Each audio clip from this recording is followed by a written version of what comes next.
Sup, nerds? I want to talk about long distance communication in Alaska before the invention of satellite. During the Cold War, America knew that the best route for a Soviet bomber to take would be across Alaska and over Canada.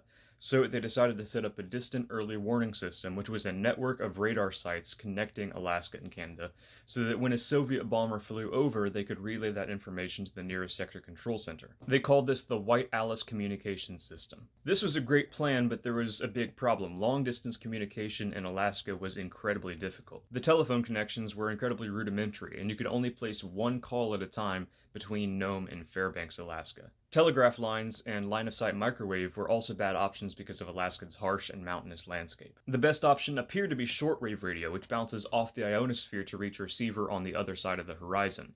But this was also incredibly unreliable in the Arctic because of magnetic disturbances due to solar activity. So they took that technology and modified it into a system called Troposcatter, which communicates with a system of transmitters and receivers that communicate over the horizon without a direct line of sight. The transmitting antennas would send ultra-high frequency, or UHF waves, into the lower atmosphere, or the troposphere.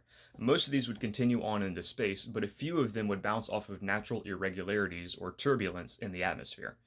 These would scatter, and some of them would go in the direction of the receiving antennas. So to put it bluntly, they would send UHF waves into the atmosphere and just hope that there was enough turbulence to bounce those around, and hope that they bounced in the right direction. Needless to say, there was a lot of lost signal strength with this system. Only about 10 to the negative ninth power of the signal was actually received. With other words, 99.999999% of the power was lost in the signal. Normally, this would be a huge problem, but the engineers came up with a very simple solution. They just increased the power of the initial transmission and increased the sensitivity of the receivers. They started making 50 to 200 kilowatt transmitters, and they built 60-foot tall receiver discs.